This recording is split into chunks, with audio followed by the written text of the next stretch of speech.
Welcome to Bible Study Live with Connie and hopefully Connie and friends. But right this moment, it's just with Connie.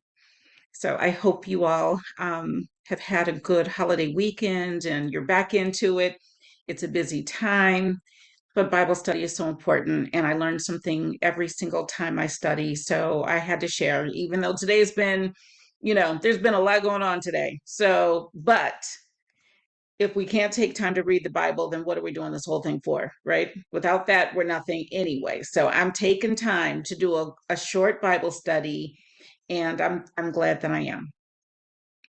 September, our theme is animals in the Bible. Animals in the Bible. And the first animal we're beginning with is the donkey. And it just seemed, appropriate with political season and whatnot. But I immediately thought of a scripture that has always been a favorite of mine, a story in the Bible. And then it went from there because then I was like, oh, but you know what? And then there's another. So there are multiple stories about donkeys in the Bible. And we're going to read a few of them tonight. The first one is in Numbers chapter 22. Numbers 22. And we've studied this before. In Bible study for different reasons, not because we were studying donkeys. This time we're studying because we're studying donkeys, but we've talked about Balaam and his donkey before, because this story honestly just cracks me up. So basically, you have to know what's going on in earlier in the verses, but um, they Balaam has a place to go. Well, let's start from there. Let's start from there. Let's see, where do I start? Where do I start? So Balak has summoned Balaam. So let's start at verse 7. Put on my glasses because these words are swimming around. The elders of Moab and Midian left, taking with them the fee for divination. When they came to Balaam, they told him what Balak had said. Spend the night here, Balaam said to them, and I will report back to you what the answer the Lord gives me. So the Moabite officials stayed with him. God came to Balaam and asked, who are these men with you? Balaam said to God, Balak, son of Zippor, king of Moab, sent me this message. A people that has come out of Egypt covers the face of the land. Now come and put a curse on them for me. Perhaps then I will be able to fight them and drive them away. But God said to Balaam, do not go with them.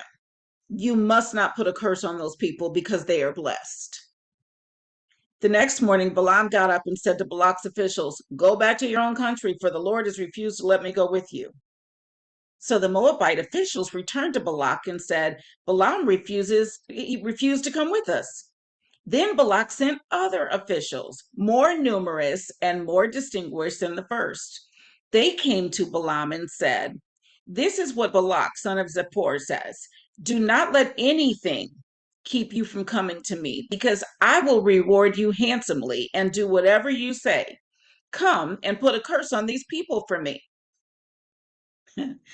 But look at verse 18. But Balaam answered them, even if Balak gave me all the silver and gold in his palace, I could not do anything, great or small, to go beyond the command of the Lord my God. And I'll spend the night here so that I can find out what else the Lord will tell me. That night, God came to Balaam and said, since these men have come to summon you, go with them, but do only what I tell you. Now we get to the story. So my sister Spring, as you all saw, has joined us now. So I've got, Connie and friends. Connie, it's not just me. And Spring, we're talking about animals in the Bible. And tonight we're studying about the donkey. So we're getting ready to read about Balaam and his donkey. So go to verse 21. This is Numbers chapter 22. And now we're at verse 21. Balaam got up in the morning, saddled his donkey, and went with the Moabite officials. But God was very angry when he went. And the angel of the Lord stood in the road to oppose him. Balaam was riding on his donkey, and his two servants were with him. When the donkey saw the angel of the Lord standing in the road with a drawn sword in his hand, it turned off the road into a field. Balaam beat it to get it back on the road. Then the angel of the Lord stood in a narrow path through the vineyards with walls on both sides. When the donkey saw the angel of the Lord, it pressed close to the wall, crushing Balaam's foot against it. So he beat the donkey again. Then the angel of the Lord moved on ahead and stood in a narrow place where there was no room to turn either to the right or to the left. When the donkey saw the angel of the Lord, it lay down under Balaam, and he was angry and beat it with his staff. Then we got a miracle going on here, y'all. Then the Lord opened the donkey's mouth, and it said to Balaam, "What have I done to you to make you beat me these 3 times?" Balaam answered the donkey. See, I stop there. The donkey asks this question, and Balaam just answers. There's a whole story there. Like, what happens? He doesn't say, "How are you talking?" His servants who can hear him, they're not freaking out because the donkey is talking. What's most important to me too, it's not just that he opened his mouth so he could speak. Clearly, the donkey had a brain. The donkey can see in the spirit realm. The donkey, knows sentence structure. First time talking, knows how to ask a question. I got questions, but this is what happens. So, um, Balaam answered in verse 29. Balaam answered the donkey, "You have made a fool of me. If only I had a sword in my hand, I would kill you right now." Seriously, it's a talking donkey. Seriously. The donkey said to Balaam, "Am I not your own donkey, which you have always ridden to this day? Have I been in the habit of doing this to you?"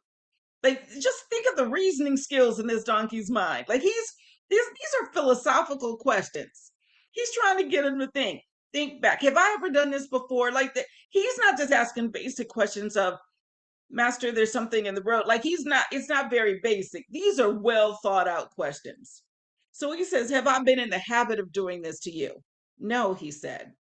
Then the Lord opened Balaam's eyes, and he saw the angel of the Lord standing in the road with his sword drawn. So he bowed low and fell face down. The angel of the Lord asked him, "Why have you beaten your donkey these 3 times?" "I have come here to oppose you before your path is a reckless one before me." Oh, "I've come here to oppose you because your path is a reckless one before me. The donkey saw me and turned away from me these 3 times. If it had not turned away, I would certainly have killed you by now, but I would have spared it. I'd have killed you and left the donkey." Balaam said to the angel of the Lord, "I have sinned. I did not realize you were standing in the road to oppose me. Now, if you are displeased, I will go back." Then the angel of the Lord said to Balaam, "Go with the men, but speak only what I tell you." So Balaam went with Balak's officials. All right, I'm going to stop there because we're just talking about the donkey right now. We're not going when he got there. If you want to read more, Numbers 22. So we stopped at verse 35. We started at verse 9. Oh, no, at verse 7. We started at verse 7 and went through verse 35. So that's Balaam and his donkey. It's one of my favorite stories because the donkey has a little bit of sarcasm in there. It's just he's smart and he's not freaking out that the donkey is talking. And I have questions. So we're going to talk about another story about a donkey, and it's not the full donkey this time. Go to Judges 15. And this is Samson. Samson was a hot mess, to be honest with you. I mean, he's strong in all things and all of that.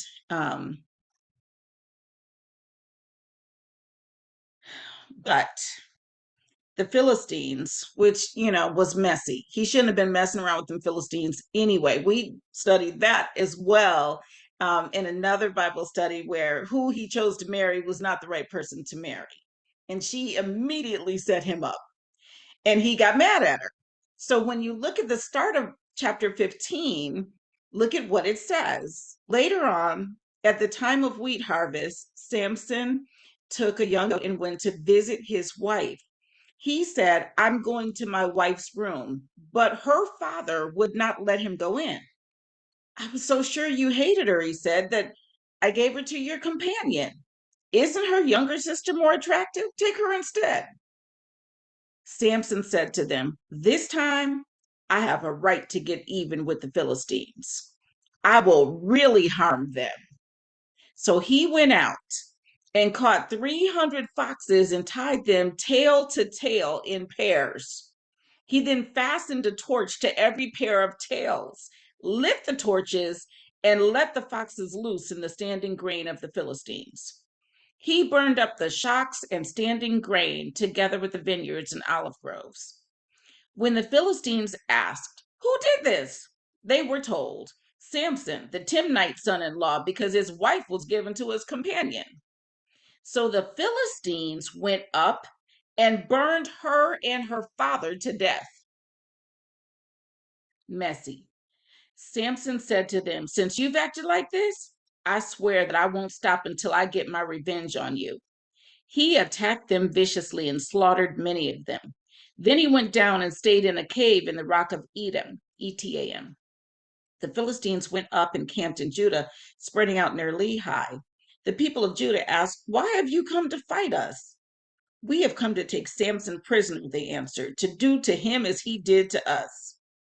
Then 3,000 men from Judah went down to the cave in the rock of Etam and said to Samson, don't you realize that the Philistines are rulers over us? What have you done to us? He answered, I merely did to them what they did to me. He's so convinced, justified in his wrongness. They said to him, well, we've come to tie you up and hand you over to the Philistines. Like, that's a you problem. That's not us problem. That's a you problem. Samson said, swear to me that you won't kill me yourselves. Agreed, they answered. We will only tie you up and hand you over to them. We will not kill you. So they bound him with 2 new ropes and led him up from the rock. As he approached Lehi, the Philistines came toward him shouting. The Spirit of the Lord came powerfully upon him. The ropes on his arms became like charred flax, and the bindings dropped from his hands. Here's a donkey. Finding a fresh jawbone of a donkey, he grabbed it and struck down 1,000 men. Then Samson said, with a donkey's jawbone, I have made monkeys of them. And the way it reads in King James, it says, and Samson said, with the jawbone of an ass, heaps upon heaps. With the jaw of an ass have I slain 1,000 men. So an ass is another name for a donkey. So he killed them with a donkey's jawbone. And then it says, when he was finished speaking, he threw away the jawbone. And the place was called Ramoth or Rameth Lehi, which means Jawbone Hill. Is Jawbone Hill. So that was 15, Judges 15, verses 1 through 17, when they named the hill Jawbone Hill after the jawbone of a donkey. Then we have one verse in Zechariah to read, and then I need to read something out of Matthew. So go to Zechariah 9, and we're going to read verse 9. And the reason I'm reading this verse is because it's a prophecy of things to come. Verse 9 says, rejoice greatly, daughter Zion. Shout, daughter Jerusalem.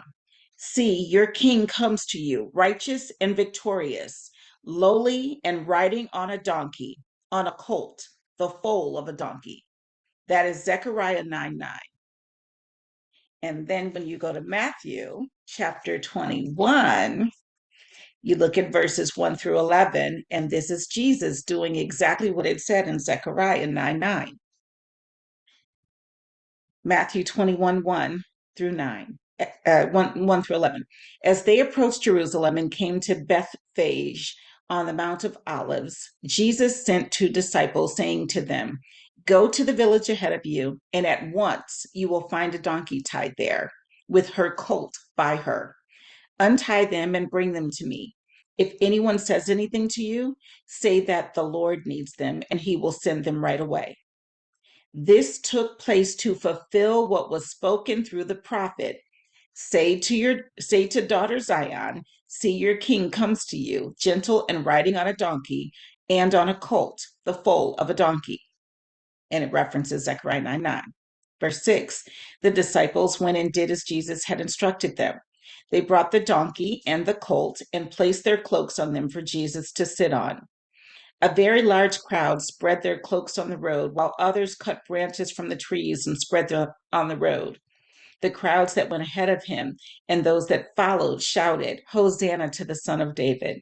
Blessed is he who comes in the name of the Lord. Hosanna in the highest heaven. When Jesus entered Jerusalem, the whole city was stirred and asked, Who is this?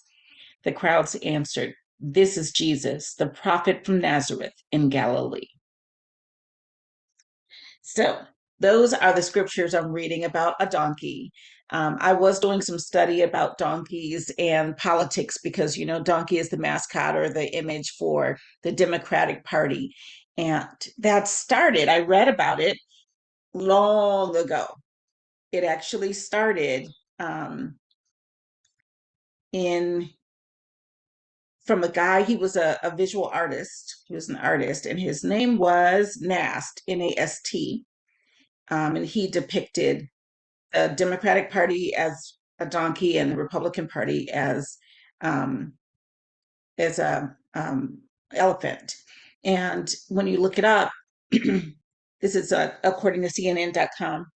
Historians have asserted that Nast, who grew up in New York City in the 1840s and 50s, that's how long ago the donkey has been associated with Democratic Party, was ferociously bullied as a child. I had to read this because y'all know I'm all about the anti-bullying. Indeed, the two themes that run through his career are his sneering disdain for bullies of all shapes and sizes and his compassion for their victims. So, anyway, he did political cartoons, Thomas Nast, Nast, and they said that it's not proven, but some people think that the word nasty comes from Thomas Nast, Nast, from his name. But 1879, I mean, hundreds of over 100 years, the donkey got affiliated with, and neither was supposed to be good. The donkey nor the elephant. It wasn't a compliment. It was, it was not a compliment, but it's just interesting in our political season, and knowing that the donkey is just accepted as the elephant is for Republicans, and so it's interesting. So Thomas Nast, in case people ever ask you, it's a piece of trivia that you can know. The donkey being used as the image for the Democratic Party came from Thomas Nast back in the 1800s. So the last thing I'll say about the donkey is there are lots of scriptures that mention, tie up your donkey, those kind of, there's just basic mentions. But the only one that really felt relevant enough to mention, get an honorable mention, is Genesis 22:3.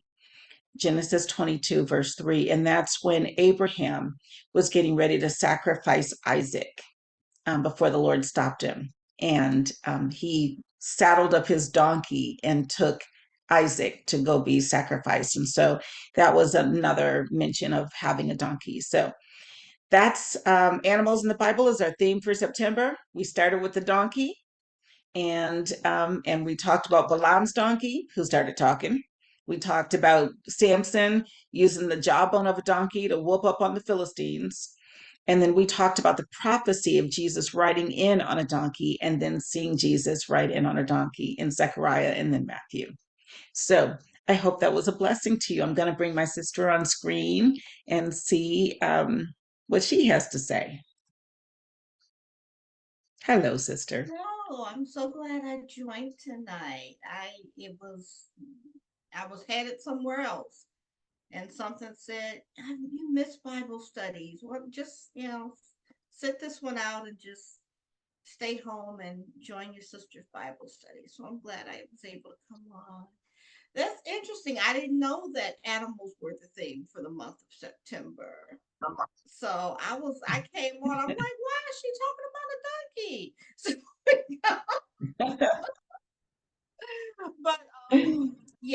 so that's very cool. I had you don't hear everything about Samson, not a lot, not unless you're studying and reading and so I was what caught my eye. I actually had to go back and look at it because they said 3,000 that they came with 3,000 men just to come and get him. I knew he was like super. I'm like three. That's a lot of people. 3,000.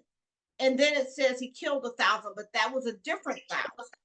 So the 3,000 were the people where he lived, just coming like his neighbors, his towns, all the men got together and said, he gotta go turn himself in, because otherwise they're gonna, bring the plague down on us. So, we gotta go turn him in. And he was like, okay, just as long as y'all not trying to kill me, let me go before them. And then God gave him the strength to, he killed 1,000 people, and then they just left him alone. I read further that said he ruled for 20 years after that. He became the ruler. So yeah, so that was all very interesting. But I love I know about the talking donkey, but it's just too funny that he didn't say like, oh my, what are you doing talking? Why are you talking? Oh, you know he just started beating on him and stuff. I guess I don't. We don't know what backstory, or if something like this had happened before or whatever. And then the way God dealt with him about that, he was like, basically, like he was telling him, if it wasn't for the donkey, you'd be dead. Because the donkey realized what was going on. The donkey, whose right. presence he was in, he knew to turn around. And you're beating him Yep. because you all big and bad, and you gonna go, you know, and Right. the whole I'd have killed you and left him. yeah, because the spirit was upon the donkey. The donkey knew not to go. The donkey was like, we ain't supposed to go over there. We're not supposed to go over there. So they kept stopping, you know. So that's interesting. It's interesting. It's something Yeah. powerful about, as much as we make fun about what the donkey is, the donkey being stubborn, known as being stubborn. I mean, that's the biggest trait, and and being a fool, and that's how I got connected, like with that political party, even, and and that God could take and use them basically for good, and could just, Right. yeah, just totally turn that around. That Yeah, Yeah. that's amazing. So Yeah. And I had just recently read the book of Matthew. So I knew, of course, I mean, we always know about Jesus riding it on a donkey, but mhm. when I started praying, like, okay, so because I always have to look it up. I didn't know what September's theme was either. I was like, so what's September? I'm like, animals. Huh, okay, what do you want us to read about? And it was donkey immediately came to mind. I'm like, oh, we get to read about Balaam's donkey. And then God was like, that's not the only donkey. And I'm like, oh yeah, because I remembered about Samson and I had just read about Jesus. So anyway, yeah. So yeah, so donkeys. And then when I was looking at all the scriptures, there were like I said, a bunch of mentions, but the one that stood out also was about Abraham and Isaac, that he saddled his donkey so he could sacrifice Isaac before God. Said, don't do it. I got a ram. I'll put a ram in the bush for you. Don't do it. Right. Yeah. Yeah.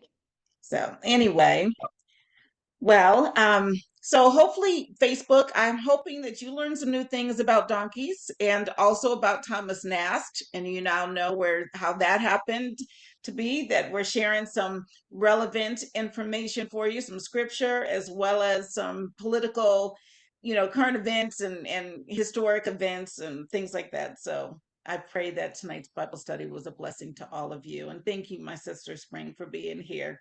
I was gonna power through all by myself because I know some folks are at events right now. So people who are normally on as well, I know she's at an event specifically. So anyway, so I will say farewell, Facebook. I'll see you next week. Bye, Facebook.